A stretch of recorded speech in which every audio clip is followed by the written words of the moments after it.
else do today, so I think that we're going to get started.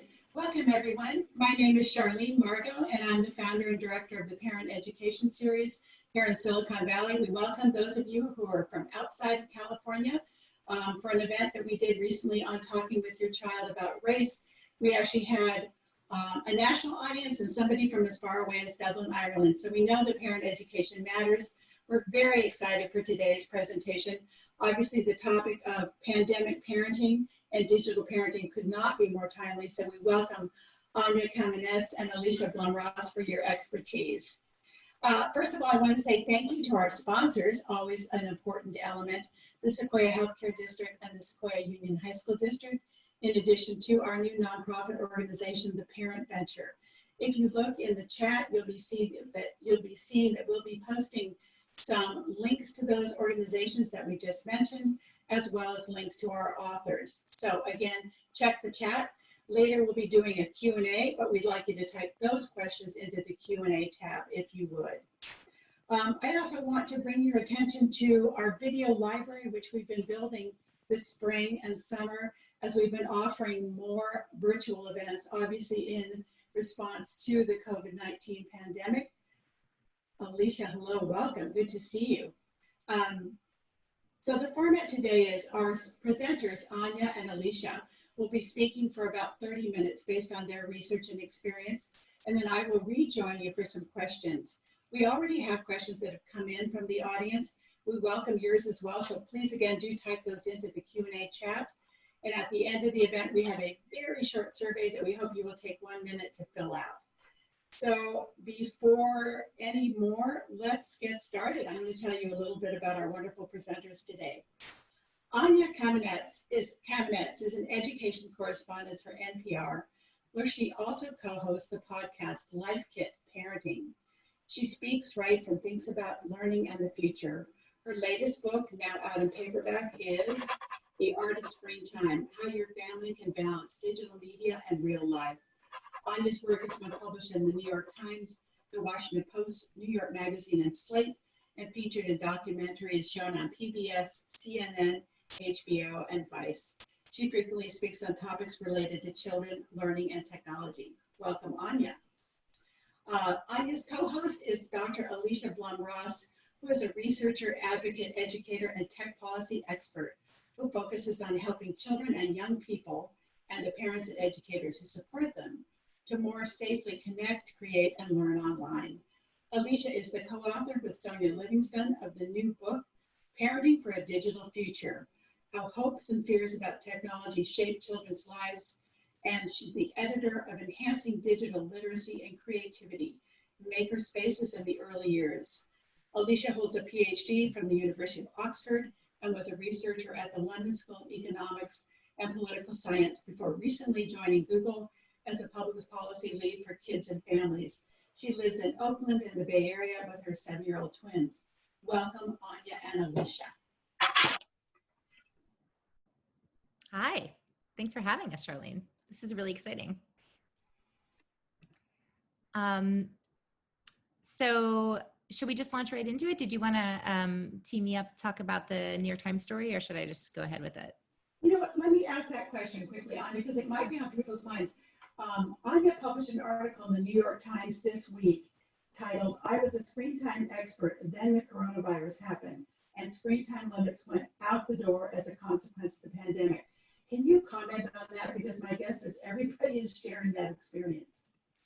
Yeah, I mean, you know, the book coming out in paperback really was prompting me to reflect on the message. And I was asked to, of course, update the book and write a new preface. And it really struck me that we're really in a time where expertise is being challenged in so many different ways. And I thought that the best way for me to confront that paradox was head on and kind of talk about what I've learned and what conditions have changed. And so, I mean, you know, I think that it's undeniable that it's been harder for myself and every parent I know to feel like they're setting limits on their kids' screen time when their kids have, you know, so few other options for things to do and parents have to work. And so I always felt like I erred on the side of talking about, you know, balance and talking about each family finding solutions that work for them. But I realized that there's really a tone thing that needs to shift, where people need to acknowledge that we're not in ideal circumstances right now. It's never, there's nothing ideal about what's happening right now.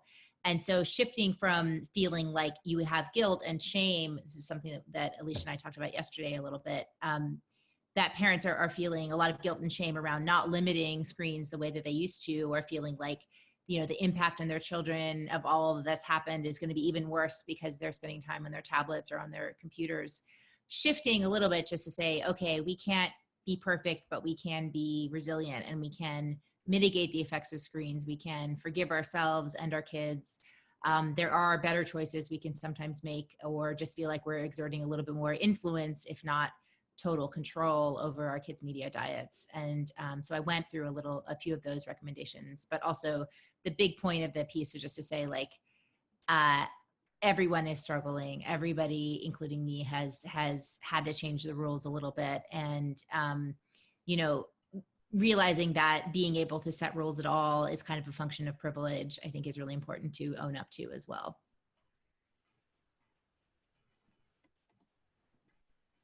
Alicia, do you want to comment on that as well?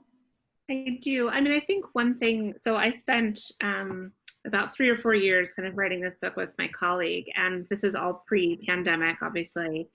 But one of the real kind of privileges of writing a book like this is that you get to spend a lot of time with lots of different kinds of families.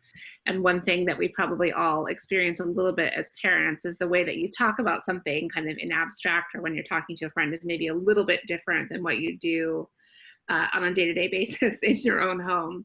And there's sometimes a sort of like an aspirational quality, like how you would like maybe talk to another parent, or maybe you're even trying to convince yourself that you do something a little bit different from what you might do when you're like actually trying to get out the door, and like you just need your kid to eat breakfast, and maybe that means watching Peppa Pig or whatever. And I think that so I think that that was one thing that we really were struck by when we did the research for this book, is just how deep the diversity is of what parents do. I mean, I think sometimes as parents we can think, oh, everybody's doing something and I'm not doing it right, and I'm the one that's really different. And doing a book where we spent like a considerable amount of time with about 70 families, and then we also did survey research with over 2,000, really gives you such a sense that there is just such a breadth of diversity in terms of how families are kind of tackling and thinking about these important issues. And this is all pre-pandemic, but I think that actually in some ways we're having a more transparent conversation about some of this now than we were before, because maybe we finally are allowed to let go of some of that guilt and shame to some extent, right? Because we're all a little bit more focused on what we can do to survive the day-to-day. But I think one of the kind of key findings of the book is that we found ultimately there were sort of 3 kinds of practices that parents tended to engage in around technology. So one was probably less common, but kind of notable and interesting maybe for some sort of Silicon Valley type parents, is actually sort of leaning into and embracing digital technology. Sometimes that meant like being very technical and signing their kid up for coding class, or really thinking about, kind of 21st century skills.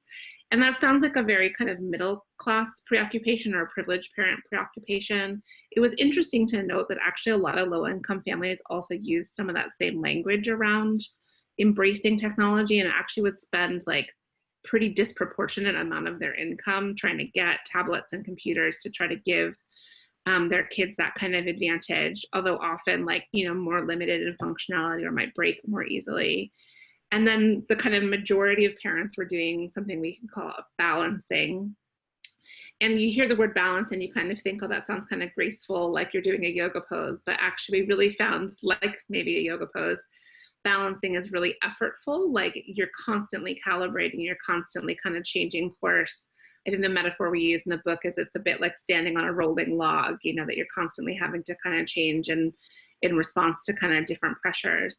And then again, there was a kind of a subset of families who were really trying to resist technology in various kinds of ways. Sometimes it was because something had happened, that there'd been a particular incident or particular kind of behavior that they were reacting to. But interestingly, for some families, it was more of a kind of a value judgment and kind of a preference for other kinds of activities. So we don't spend a lot of time on screens. We spend a lot of time in the woods, or we, make things with our hands or whatever. And I think it's notable that some parents really identified with certain versions of this, and some parents would be like resisting by morning and embracing by evening, or they would have one child that they felt really needed certain kinds of support, or indeed like really needed to take a break. And so it was interesting to also see that parents kind of moved between these different kinds of practices a lot as well. So when you joined us, I'm just going to quickly add, and then I'll let you take the floor. When you joined us last time, you talked about the difference between kinds of screen time, that you really need to distinguish between maybe more creative time versus social media versus homework. So I'm just going to let you comment on that. I will, if you need me to stay on, I will, and otherwise I'll go off screen and just let you two talk. Sure. Absolutely. I mean, I know in Alicia's research and everything that I've seen as well, that it is really important to draw distinctions between different kinds of screen time. And I think that's more evident than ever than during the pandemic, right? So a couple of kind of big picture rules of thumb that I use for distinguishing between kinds of screen time is, of course, you can think about the purpose. Is it creative? Is it discovery? Is it connecting with other people? Is it just kind of for fun, which is totally fine.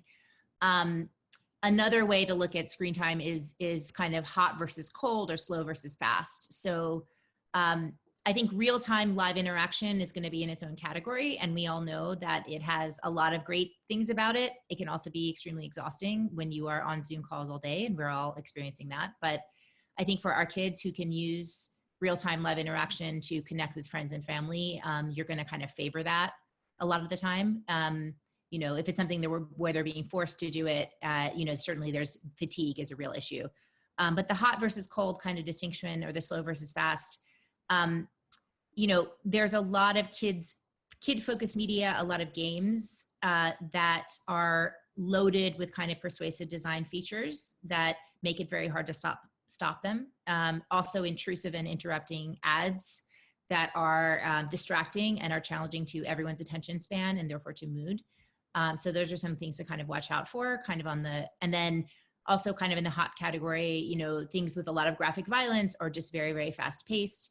That can be intense to kids, overstimulating to kids, depending on their sensitivity.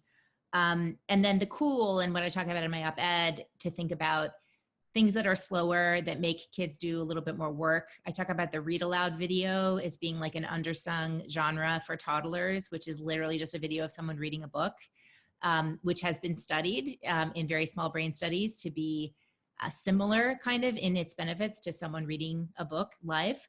And then audio for children who are a little bit older and more able to follow audio has a lot of merits as well. And that can be music, it can be stories, podcasts for kids. I'm not just saying that because I work in radio. Yeah, so that's it. I mean, things that keep kids engaged, but not engaged to the sense that their own personal kind of control of their attention is being hijacked to the extent possible.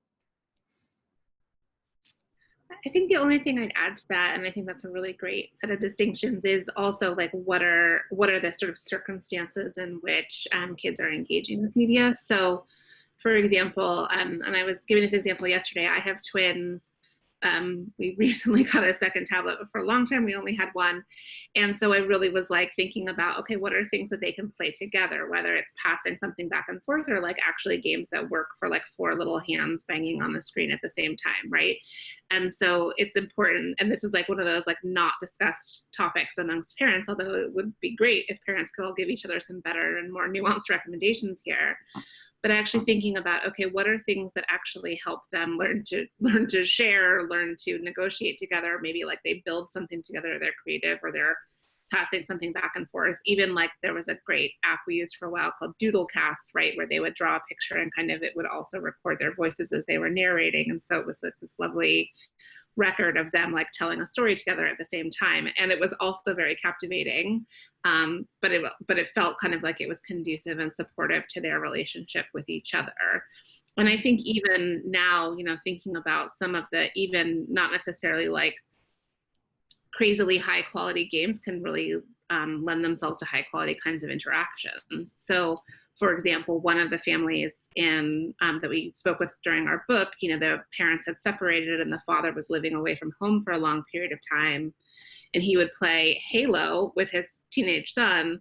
And, whilst I'm not, as a media expert, going to recommend necessarily all families should go out and start playing Halo right now, I would say that it played this really important role in terms of the family, feeling connected to each other, that the son and the father who didn't have the smoothest relationship would, that would be how they got together. And so I think that it's kind of thinking about media use in the round, like, is this helping facilitate your relationship, even if I don't love the content of the game, is maybe that's more important, and particularly under the current circumstances, than like the, beautiful educational game that maybe isn't as conducive to that. Yeah, and I want to push that a little bit more and say this is a strategy. It's a strategy for getting kids to do more stuff that you like, and also for getting kids even to kind of mitigate the problems with stuff that you don't like. So like one big rule of thumb or strategy to think about is that any piece of media that creates an interaction between a child and a family member or a friend, that's a net positive for that child. So if you are like, my daughter's watching Peppa Pig, love her, not the most educational, or like brilliant or even diverse cartoon in the world.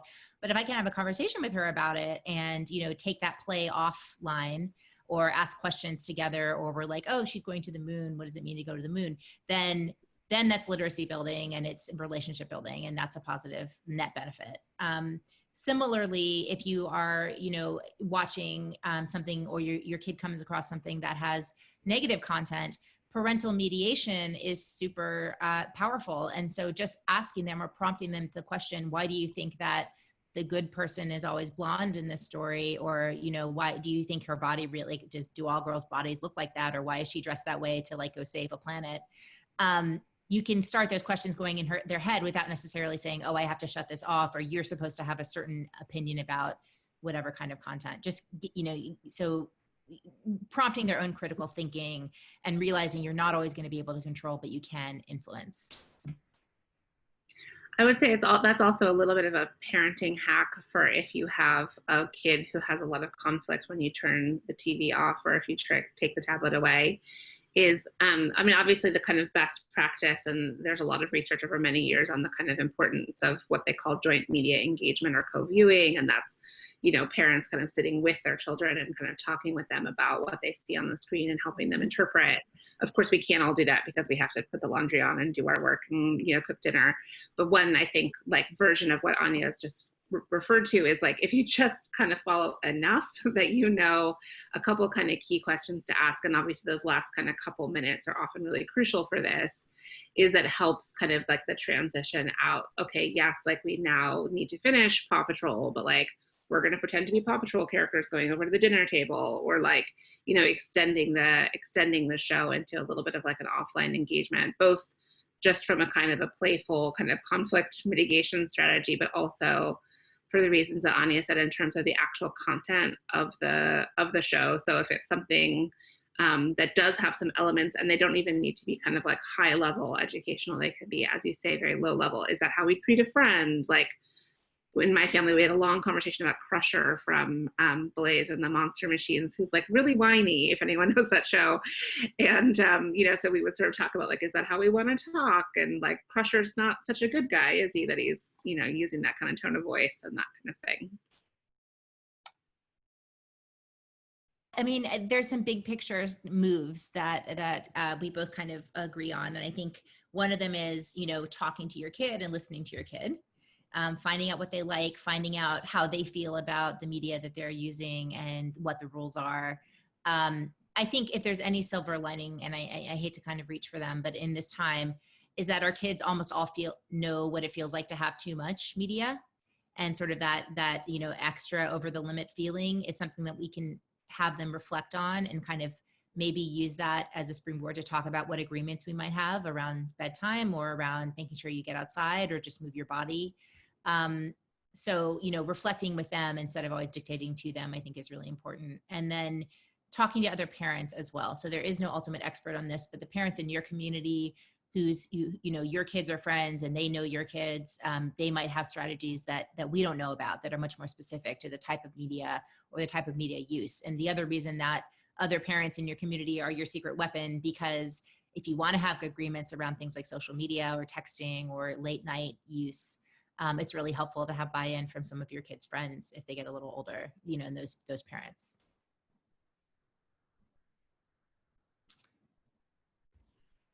Charlene, I don't know if you've got some questions. I mean, Anya and I can talk all day. We have some great ones in the Q&A, actually, if we want to get to those. Yeah, Oh, yeah, let's do that. Okay. Yeah. I have questions that have come in prior, but these two, we might as well solve all the social problems of the day. Yeah. Okay. Yes, here we go. How do you recommend parents navigate the problems of deciding whether to send their children to school? As you know, we're really concerned about safety, and at the same time, it means kids are being more dependent upon their technology. Can you give any insight based on the new research about how to navigate what has essentially become a national question for parents who are not, let's face it, most of us trained teachers? Right. So obviously, I'm in the middle of this. I think Alicia's probably in the middle of this. We're all stressing out. I am getting paid to think about it 24/7, so I'll share what I'm learning.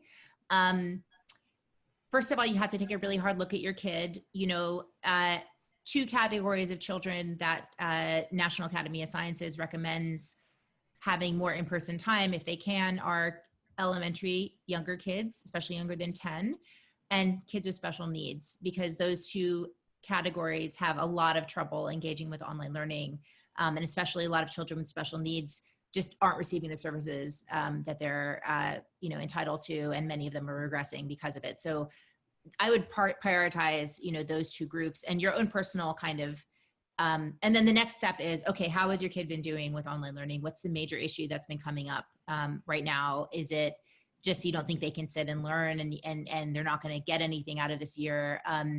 Where are they in general academically? I mean, a lot of experts are telling me, you know, a lot of people are redshirting kindergartners, just keeping them out of the school system for another year and figuring the younger they are, the more time they'll have to catch up.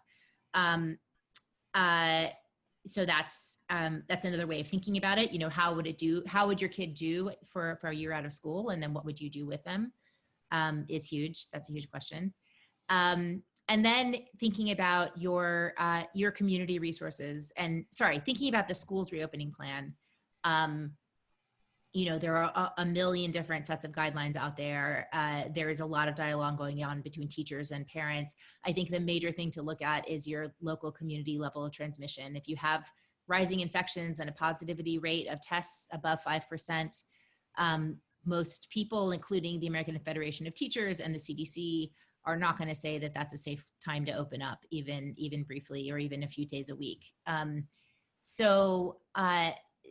And then there's your actual school's plan. And part of the plan is how good are they at communicating the plan? Are they, you know, do you feel like you're getting transparency? Are you getting information? Or do you have ways for your questions to be answered around operations and temperature controls, or how kids are going to get to school? And obviously, our school administrators are building the plane while they're also trying to taxi down the runway. So but transparency at every step of the way is kind of what you're looking for as much as possible.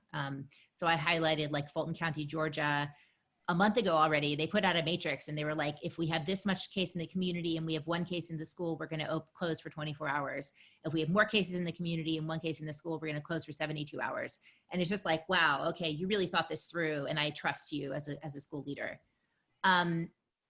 And then, you know, the question is, what are you going to do with your kids, right, if they're not in school? And, you know, most of the answers that parents are finding have some component of, we're going to try to bubble and socialize with another family or two. Maybe we'll hire someone to help out, or maybe we're going to trade off time amongst us. And that's kind of what it is. The other thing I would recommend is try not to think about a solution for the whole year. Think about the next few months. Everything just seems so much more doable when you realize that it's not going to be forever, and nothing has been forever. There may be another round of lockdowns. There may be, you know, schools might open up. We might get a vaccine. And so take a breath and realize that you're making a plan maybe for 12 weeks and not for, you know, 180 days in the future. So several of our questions have come in around helping children and teens navigate or regulate their own use of screens. Can you give us some advice about how parents can help them do that? We know that the issue is probably different for younger kids than for teenagers, but let's see if we can focus a little bit on the older kids. How do you get a girl who's been using social media nonstop since the lockdowns, or a guy who may just be spending 20 hours a day in his room playing video games? Any advice on that? Yeah, absolutely. Yeah, go ahead. Well, I'll take a stab at it, Anya, and you please add. Yeah. I mean, I think there's a big spectrum in adolescence, right, in terms of how kids of different ages approach this, and there tends to be a little bit of a shift between earlier, like younger teens and tweens versus like as they get older and start to have a little bit better executive functioning. Obviously still not perfect, but they do by kind of 15, 16 and onwards start to understand a little bit more the kind of consequences of how they're engaging, both like in terms of how it physically affects them, how emotionally they're dealing with some of the kind of issues around feeling left out, or that they need to kind of be, you know, always on. Again, this is imperfect, and this is really imperfect for us as adults. I mean, one thing is actually also to reflect on your own experience. I mean, many of us, you know, are feeling very, that we're, you know, pressured to be always on at work, and especially now as we're juggling parenting responsibilities while we're working. And so one thing is to kind of voice over and talk about like the ways in which you feel pressure to do that as a parent, and like what are the steps that you take to mitigate that. There are obviously a lot of kind of like tools, like, you know, timers and settings that you can use. Some of them are kind of built into device levels. I think, you know, generally my advice about tech tools like that is that they can be really helpful as a support, but they are really not a kind of replacement for an understanding of like why those tools are important. Like if you as a parent are imposing a timer, especially again for a kid that's kind of older and can pretty much figure out how to work around whatever timer you set pretty easily if they really want to, that has to be also kind of supported by a conversation. The one thing I would say at the younger end is there's probably are some conversations before a kid sort of has independent access to a device or to social networks that are like partly about creating an understanding and putting some ground rules in place. This is not a perfect system. Like you're never going to get whatever family media contract or whatever thing you decided is like going to get renegotiated and talked about a million times, and you're probably going to have a lot of conflict about it. But it does kind of give you something to sort of refer to and something to kind of like hang your hat on a little bit, is like, this was our agreement. And again, it's kind of about walking the walk. Like if you really don't want your kid on their phone all the time, then probably best if you're not answering work emails during dinner as well. Anya, I'm sure you've got some stuff to add to that also. Yeah, I mean, you know, the general principle of knowing your kid and kind of helping them develop their own regulation is a good one. There's these specific questions about social media, and I think that you know, it's really helpful to kind of enter into a dialogue with your kids where you game out some of the issues that you might be worried about, and kind of see what their responses are. So, you know, if you have a daughter that wants to go on Instagram and you say like, what do you think about posting on Instagram? How are you going to feel if, you know, you don't feel like your pictures are as good as other people's pictures? Or what happens? Have you ever talked to your friends about what happens if their pictures don't get enough likes? Do they take things down? You know, do you feel like your friends are supportive? Who are some people that you'd want to follow? Who do you really like on TikTok? Who's really funny or who's really cool? And just getting them thinking about it a little bit, I think is really good. You know, the younger the kids are, the more they might accept you kind of looking over their shoulder, either hypothetically or really in a real way. And I've talked to some kind of family therapists who've said, young kids actually want that out. Sometimes they want to be able to say, oh, my mom reads my Instagram messages, so that they don't have to get into something that they're not, you know, feeling like required to get into. Another kind of cool idea that I've seen some people do when their younger kids wanted to get on Instagram is they were like, how about you start a dog account? So an Instagram account that was just pictures of a dog, or like had a certain theme to it, food or whatever it is that they're interested in, where the focus is off of them and their own image, or trying to present a certain image of perfection. And it kind of keys into another interest that they have instead. And that can be very motivating, very satisfying for kids, and a different way of engaging with social media. So that's one idea to try. You know, I think that's really good advice. I want to pick up on what Alicia and you both said, and that is, the real key is communicating with your child or teen, having these conversations. You both mentioned that. For example, our friend Devorah Heitner, founder of Raising Digital Natives, I know you both know Devorah, says, remember, if you're going to use any kind of tracking software or you're going to limit kids' screen time, you better have that conversation in advance. Because if you find something and they don't know that you're watching, then what?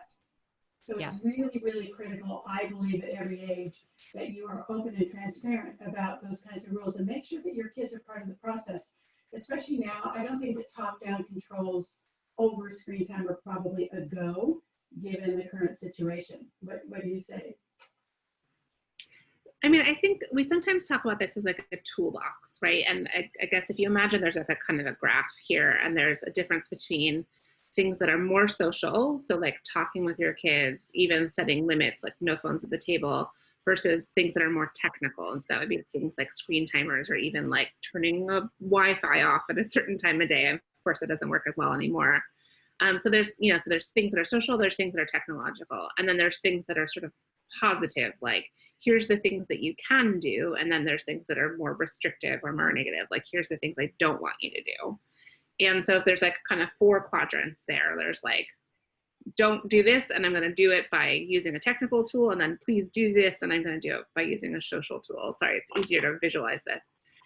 And I think that you have to think about, like, are you using all the tools in your toolbox, right? Like, are you trying to get to each of those 4 quadrants a little bit? So again, tech tools do have their place and can be really effective. And actually, like, a lot of, companies and apps and, there's a lot of kind of innovation in that space. But if the kid isn't fundamentally sort of bought into that process and or feels that it's invading their privacy, they're not going to adhere to it, and they are going to find a workaround to it. I mean, they're pretty clever about that, especially, as they get more tech savvy.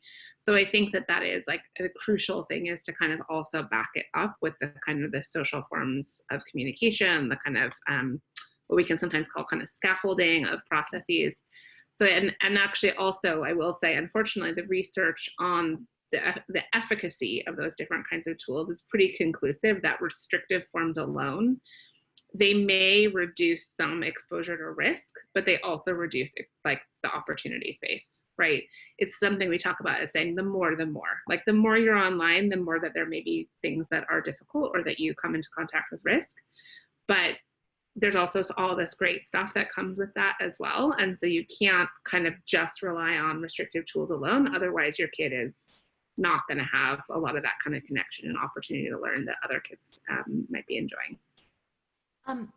I think that's really true. And I just want to add to that so since the pandemic, one big thing I've been hearing a lot about is just kids staying up super late on their devices. And first of all, that makes it really hard for parents. And that's kind of the point, right? Because kids are looking for their own space away from adults to do it. And so unless you want to stay up all night or set an alarm for 3 a.m. to like swipe the phone away, like you need to have conversations about that because you're not going to be able to rely on looking over their shoulder. And you have to think about what the rules are going to be in that situation. But I think it just underlines the point that, just having technical tools or restrictive tools may not always work.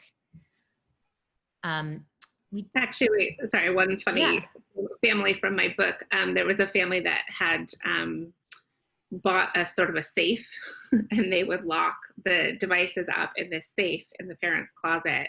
And that was sort of their way to try to kind of set limits. They also had this app called Self-Control. So while I was doing the interview, the mom was like shouting in the other room, "Do you have your self-control on?" Which I thought was like a really funny way of putting it.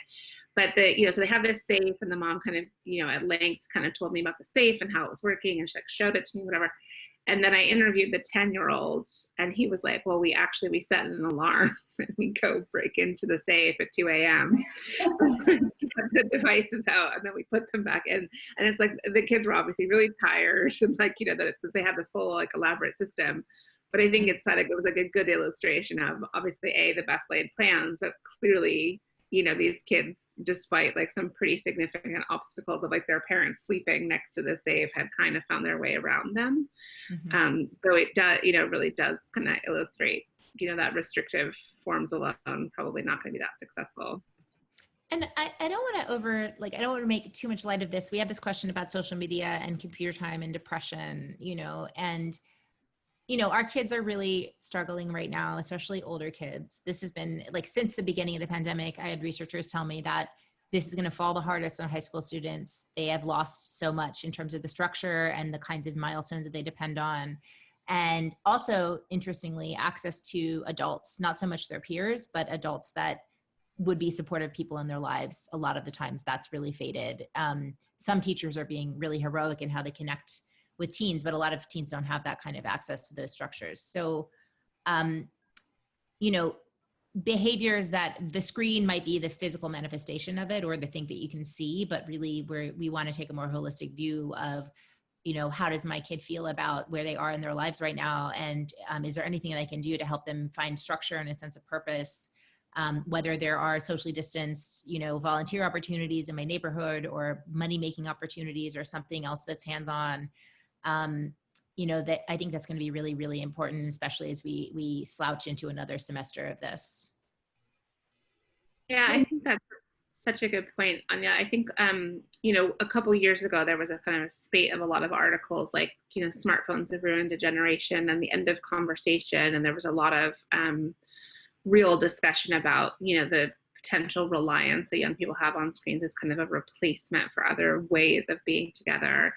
And actually in our book, we did a sort of survey and we asked, you know, the parents, like, how do you kind of communicate and get together with the people in your lives? And it was like, yes, there was texting and social media, but there was actually a really surprising amount of like, I call them, I stop by their house, like we get together for, you know, movie nights, like that kind of thing. And if anything, I think the present moment has like highlighted how desperate everybody is actually for face-to-face interaction. It wasn't like, oh, great, now we all have screens. And so we're so satisfied with that forever. And obviously we'll see how that works out in the long term. But I think the way that young people are like so desperate to be with their friends, you know, physically, actually in a way, it kind of, to me, it sort of shows that some of those fears were a little bit unfounded. Like it actually, as you say, this is sort of an unfortunate big experiment that you kind of unlimited amount of time being on social networks or playing games together. And actually all you really want to do is just like kind of be sitting on a sofa together. And so I think that that's like, you know, in some sense, actually, it makes me a little more hopeful for what comes next as well. So in relation to that, the one quick question, we totally agree. Who thought that teens would ever get enough of screens? But it kind of looks like they have. They really want to go hang with their friends and ride their bikes and go back out to the school. At the same time, we're worried about students who may be introverted or quiet or have school refusal problems. It may be anxiety. It may be depression. They're really kind of happy with this setup. Do you have any advice for parents of those kinds of kids who are just fine with spending time in their room, not really excited about heading back into a classroom? Yeah, I mean, I interviewed a couple of kids who really hadn't left their bedrooms since the school shutdowns, and I found it really troubling, you know, and I think we want to be careful to distinguish between sort of introversion and real anxiety and fear, which is reasonable and warranted for all of us, and certainly can become something that, you know, becomes a problem with a kid, you know, in a transitional moment in their lives. I did an episode of the Life Kit Parenting podcast about kids with anxiety and resistance to kind of everyday activities. And one of the big things that we learned from talking to anxiety experts was that you don't cure anxiety by avoiding the thing that causes anxiety, right? You really, you work on a plan and you work on step by step and you work on what feels safe today and what feels safe tomorrow. And how can we slowly take baby steps toward, you know, ultimately enjoying life at a level that feels safe. And it's something that we're all negotiating right now. So, I mean, I really feel for parents who feel this way and parents of kids who feel this way. You know, maybe they don't ever have to go into a large group setting of what high school is. High school is kind of a weird artificial environment, but they do need to be able to engage in community and be, you know, face-to-face in person and have relationships with people of different ages throughout their lives. So, you know, talking about what that might look like and if there is an activity or an event or a destination that would make them feel excited about leaving the house, you know, taking it from there. That's great advice, Anya, thank you. Here's a thoughtful question, Alicia, probably this one is more for you. How has your research helped you understand how families, particularly immigrant families or families that are otherwise far-flung, manage using media to connect? Are there any particular pitfalls or best practices? It's a great question. I mean, we did most of our fieldwork in London. So London is, some of you may know, like a kind of a very, very super diverse city. So we had a number of families, and many of the families actually had kind of come from elsewhere and were living in London or had parents, you know, from different cultural backgrounds. Actually, we had an interesting subset of families who were quite religious, and so we're using a lot of media as part of their religious practice as well.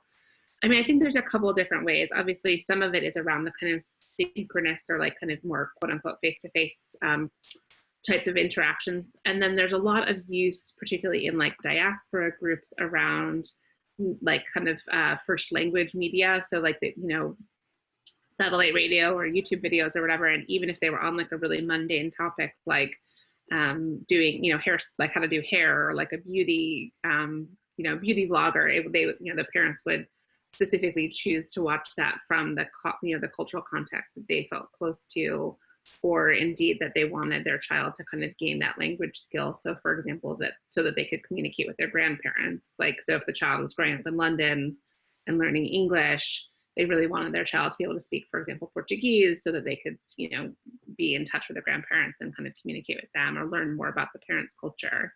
I think that there's one thing that, and there's a sociologist called Vicky Katz who works on this a lot, is that for children, for immigrant children particularly, that they often play a sort of a mediator role for their parents. And so that's using various forms of media, whether that's like responding to texts from the school, or whether it's like looking up information, or even like getting on the phone and calling the doctor's office.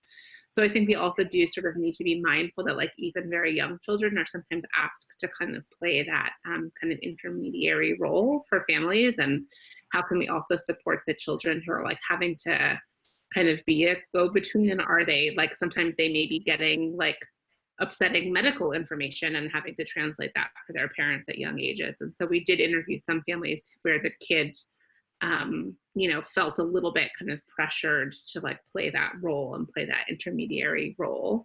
But it's really exciting, I think, the way that people do in such a diverse and dispersed media environment find the way to use the media that is useful to them. So I think we interviewed, for example, a Jehovah's Witness family who like the jw.org like site and app were like a huge part of the way that their kids played and like engaged with one another. And so it was really exciting that the fact that these parents were kind of, as we were saying earlier, you know, you find the thing that helps you live out your values. And because the media environment is what it is, you can often find, you know, whatever that is, whatever your set of values are. Really good point. Really interesting stuff. All right, Alicia and Anya, here's a question that I know you both know about. Can you comment on parenting? I know that this is more typical of parents with young kids, but I don't know, maybe it's especially in Silicon Valley, but parents still like to post kids of their teenagers and college students. What do you say? I mean, I find it interesting because I think it really cuts both ways. Like, yes, it's an aspect of choices that we make about our kids. It's also kind of an expression of what digital parenting is. So like some of what parenting is, I mean, a lot of my career could be considered parenting, right? Because I'm talking about my experiences a little bit as I'm comparing it to others. And so, and I make a lot of effort to be thoughtful about that. But it's also, I think, a legitimate practice in the sense that parents need to compare notes and they need to be able to share experiences and share vulnerabilities so that they can help each other out. But the key here, of course, is respect. And I think that, you know, if you think about, for example, posting things about your partner online, right? What kind of filter would you pass through? And what venue would you choose for various kinds of statements or images of your partner, considering that they're an autonomous adult? Well, now apply similar standards to your child. You know, my 3-year-old is old enough to look at a picture of herself and decide whether she wants grandma to see it. That's something that she's capable of completely. And so since she's capable of it, I feel like I have to let her have that weigh in that way.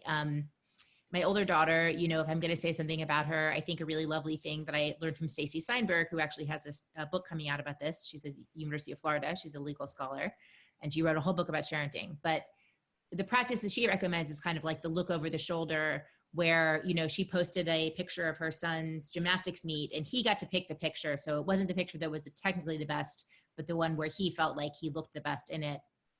And then she read with him the comments that came from the neighbors and the teachers and the friends and the family. And it was a really positive experience for them. So what you're also doing there is not only are you being respectful of your kid and hopefully not oversharing, but also your kid is learning what people do in social media and what it means to have a positive interaction online, and how the fact that you put something out there can mean that it, that people can see it. And that's what that means. So rather than kind of let our kids go feral and kind of lock them in a room when they're 13 and get going on social media with no training wheels at all, you can think of parenting practices as a way of making transparent what good social media is all about. Hopefully you have practices that you're willing to share. And if you are someone who, is a doom scroller or a rage spiraler, or someone who gets into flame wars on Facebook, maybe knowing that your kid is going to know something about that would also inspire you to improve your experiences online as well. Doom scrolling. We're all doing it. Doom scrolling just means reading the news. Yeah. I totally agree with everything Anya just said. I think, we actually, one of the groups of parents that we interviewed for our book were actually parent bloggers. And this is like a few years ago. I feel like that's maybe like less of a popular category, but still some around. And we did interview a bunch of and some actually quite popular parent bloggers in the UK, including some folks who actually had posts kind of really go viral, and what it actually felt like to just, they thought they were blogging and sharing content about their children for a specific community, and then actually that community ended up being a lot larger than they initially intended. And I think that is obviously something to really be cognizant of. That had a lot of benefits to them. They got to build their businesses and get a lot of kind of kudos, and sometimes sponsorship and things like that. But it was sometimes really uncomfortable because there was that sort of commercial element to it. I think generally speaking, thinking about parents and parenting, it's really important to recognize that the internet is sort of built on a one-to-one identity. We're in a social network together, me and Anya are friends. But actually when you're a parent, it's you are sort of have this connected identity with your children, right? In the same way that you don't pick anybody else's nose, but you'd pick your kid's nose, they're sort of you, but they're also not you at the same time. And I think that it's a really tricky balance because you want to share your experience as a parent. And I think one thing that's been really powerful in the last few years, particularly, is that actually the experience of parenting has become much more visible. It's sort of almost like a kind of a radical process, particularly for mothers, to kind of really get to have that solidarity. And some of that is sharing details and, kind of struggles that you have. So in some sense, I don't want to really dissuade parents from doing that, because I think that is really important. But I think, as Anya sort of outlined, there is a sort of a process where you do have to think that you aren't, that they aren't totally you either, and that you have to figure out how you're going to kind of share that authorship and that authority. And obviously a 3-year-old is a very different conversation than a 10-year-old, but there are sort of ways in which you can start to understand this is you, and who do we share this with, and how widely do we share this. And I do think that particularly now young people are starting to have that kind of understanding of why might you want to share and why might you not want to share, and how will you deal, as Anya was talking about the comments and stuff, what are the feelings that you might have if somebody says something in a way that you weren't quite intending, or that made you feel not great about the way that you had presented yourself. So I do, I don't think it's in a kind of an either or question. I do think it is important. A couple years ago, I was asked about people sharing their children's exam results, their SAT scores, or, I was in the UK, so A-level results. And that was really one where you really, so not only are you thinking about your relationship to your child, but you're also thinking about the wider community of parents that you're part of, and the wider community of children that your child is part of. And you really do need to think about, is sharing something that I'm being celebratory about going to, harm somebody else's understanding of their own achievement or lack of achievement, and sort of really being mindful of how you are kind of part of that network, and you kind of can't necessarily share information in absence of understanding of how it will affect others. Really great advice. And I will point out, as a parent of 2 young adults, what we're doing as parents is trying to build trust. And even though right now they're pretty much under your roof and you can control what they do, this is going to end. They are going to get out of the house. And so really the more that we can help them set those boundaries and respect their boundaries, especially as teenagers, the better we're going to do as they move into college and young adulthood. Here's a really, we have time for just a couple more. So one is, they're kind of related, but this is a question about safety. Do you, again, I want our audience also to know that there's a lot of links in the chat, including links to Anya's and Alicia's books, as well as some other information. What are some good measures to help keep kids safe online? Are there any tools, apps, software that you recommend? And at what ages are they appropriate? So safety. I mean, I think safety can mean a lot of different things. And so maybe going with the more sort of extreme versions of that first, you know, like if by safety you mean, for example, you know, people who may want to exploit your child in some way, whether that would be like physically meeting up with them or enticing them to do something that, you know, could put them in real risk. I think that that is, I will say, generally speaking, it's relatively rare, but it is, the consequences of it can be quite devastating. And generally speaking, it's important to think about risk and harm as being two different things. Like something can be risky, but not necessarily be that harmful. And something can be like, for example, grooming is relatively low risk. It will only affect a very small number of children, but for the children for whom it does affect them, and the harm can be really catastrophic. So one thing I think, generally speaking, is that children are not equally susceptible or equally vulnerable to, forms of enticement and forms of solicitation. So it's really, I think, crucial to think about, are there areas of your child's life that might be making them more vulnerable? Is it, that they are, broke up from a relationship or feeling like in some ways vulnerable in a romantic sense? Is it that they have an abusive friendship that has been causing them, mental distress? So there's often like other sort of signals that a child might be more vulnerable in that sense. There are various kinds of tools and sort of pieces of software. I mean, one thing, there's like very basic things that most social networks do allow you to kind of block contacts. And so that's probably more relevant to something like a kind of a cyberbullying example, where it may be more like a known contact or somebody who may be harassing you. So first of all, I would obviously say look into the tools that are at your disposal and at your child's disposal. I think the crucial thing there is opening up a conversation so that your child can talk to you, because I think unfortunately, we can't avoid the fact that there are a lot of mixed age and mixed, audience spaces that our kids are going to be engaging in. But like, how are they going to kind of develop?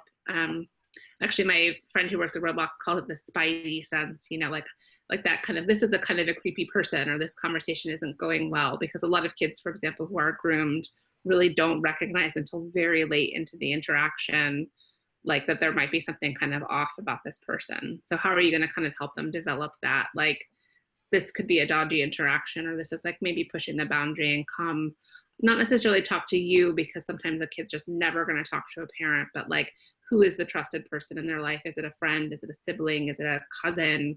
Is there somebody else in your life that you can say, okay, look, if you can't talk to me, I understand, but I need to know that you're going to talk to someone. And how you can kind of do that. And then there's obviously some basic stuff of like screenshotting. If ever your child is sent anything, please do use reporting functions that are available, because a lot of families don't even think to report stuff either directly to the police if that rises to that level, or even to the platform. Many more thoughts on other kinds of safety as well, but I'll turn to Anya. I mean, these are all really great, and I just want to amplify the suggestion about making yourself as askable as possible is one thing. And a lot of parents talk about this for kids who are older and going out on their own. Like, you used to be the quarter in the payphone, right? You can call me anytime. I'll come pick you up. You're not in trouble. If someone's drinking at a party, it's okay. I just want you to be safe. The equivalent of that for online, for sure, because because this area is so contested for kids, they may be less likely to talk about a problem because they're fearing that everything will be taken away from them. And they won't have control. So how do you kind of mitigate that and help them feel like they can trust, and that this world is important to them, and you're not going to take it away arbitrarily. You just want to know that they're safe.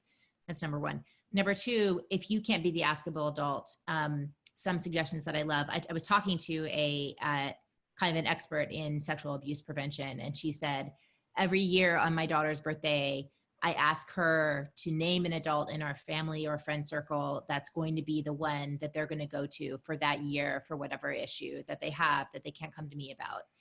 And that adult is going to hold that very sacred, and, you know, and then together, so they name that person. It could be like an aunt or a cousin or a camp counselor, old babysitter. They go to that person, they ask them, you know, can you be the askable parent for this year, askable adult? And, you know, that adult is not going to necessarily come to the parent unless they have to, but that's like a safe repository for these kinds of situations. And then just on social media, like same kind of thing. But if your kid doesn't want you to follow them on social media, if this is for like an older teenager, right? Is there someone else that will be able to follow your kid on social media? Is that, again, like a niece, or, you know, a cousin, or someone who's intermediate between like responsible adult and peer, that might be able to flag things. And I had a very hilarious, I interviewed like a 15-year-old kid and her mom. They're from the Bronx, and, you know, she was like, whenever I try to post a selfie on Instagram, like my auntie is all in there commenting, being like, you look kind of silly, you look cold, like put something else on. And so like that whole collective family was like there for them, like keeping them safe. And just as though it would be if she was like on the block and they're like watching her on the block, it's the same kind of like eyes in the street feeling. I like that. That's wonderful advice, Anya. I think that if every parent could do that and ask on their kid's birthday or whatever day you choose, who is the askable adult? I know when my own daughter was a teenager, I wasn't allowed into her Instagram, but her aunt could be. So I would get texts from Norma about things that Brittany had done that I didn't know about. So it's okay. As a parent, you know, you're doing the right thing for your kid. That's just wonderful advice. All right, I think we have time for one more question, and then I'm going to let you two have a few final words. This is a great question I'm sure all parents are thinking about. She asks, I would love any insight on how to get my kids to engage in other activities in between screen time. During the school day, it seems to be that they have screen time and then some space and then some more screen time, but it almost feels like screens may be decreasing their interest in other things. Comments? Yeah, I mean, you know, you've got the carrot and you've got the stick. Like I offered to buy my daughter any book that she wanted on paper, as long as she would like spend time reading on paper and have like specific reading on paper times. Because she was just with the tablet all the time. So yeah, I would say it's a good thing to think about enforcing. Definitely engage your kid in thinking about for themselves what a good limit might be, or what a change up in the habits might look like. Alicia, do you have other ideas? Yeah, I mean, I think there's a sort of like the continuum of the screens that are like a little bit different than the thing that they were doing and so like obsessed with to begin with. So like, you know, we have cameras, like just like a little Nikon, you know, Coolpix, like pretty, you know, inexpensive used camera. And actually I kind of like, my son has been getting really anti leaving the house in any way these days. And I really empathize with some of the earlier questions. But, you know, when I sort of like successfully coaxed him out, partly it was like we took pictures on this camera. And so like, yes, there was like a screen on the camera, but like we were like walking around and taking pictures of these flowers. And then, you know, so it was sort of like, in a way, it was like, yes, I was like using another screen as the hook to get off the first screen, but it actually was a really different thing. We were walking, we were outside, we were looking at stuff in a different way. And like, also it was a little easier to then put the camera away, and like in a way that it hadn't been quite so easy with the kind of original, you know, iPad version of it. So I think that was like also a way of like, okay, I'm kind of doing this on a continuum and I'm not necessarily going cold turkey. It's not always successful, and sometimes you just actually need to go cold turkey, I think, for it to give everyone a break. And in those cases, maybe you want to just have a popsicle or something else that's like, you know, as long as it's equally enticing. And I think none of us are above a bit of bribery given the current circumstances, and what we need to do to survive, I think, is okay. It's also like, don't beat yourself up a lot about that, I think, is the main takeaway, especially, I mean, I think that was always true, and it's particularly true these days. All right, so I'm going to let you each have a 1 minute last word. Of everything that you could advise parents, what is the one thing you most want people to hear today? I would say look for a way to have fun with your kids that maybe involves media. So like look for a way to have a positive media-based experience with your kids. Certainly any positive experience with your kids is a good one, but if you can, you know, if there's a song you'd like to play for them, a video you'd like them to watch, or even have them show you a TikTok, like look for a way to connect using media and kind of bring it off of the solo screen experience. That's a great one. Alicia? I was going to say something similar, but I'll say it in a slightly different way, which I think is look for ways to say yes instead of ways to say no. So if they want to do something, like try to find a way to figure out like what is a version of yes that feels comfortable to you, but like, you know, in that kind of Montessori kind of way. Like if you're just saying no all the time, it's really tedious for you and it's really tedious for them. So find the things that you can say yes to or the alternatives that you can offer that feel kind of positive and hopeful, I think is important. Well, thank you so much, Anya and Alicia, for your time and expertise today. We could not be more grateful. If any of you are watching today and you'd love your spouse or your kids or your sister or anybody else to watch, it will be available on video. We have a couple questions we didn't get to. I will run them by our presenters. But again, thank you so much for joining us. And thank you in particular to our wonderful presenters today, Anya and Alicia. A big hand. Take care, everybody. Stay safe and stay well.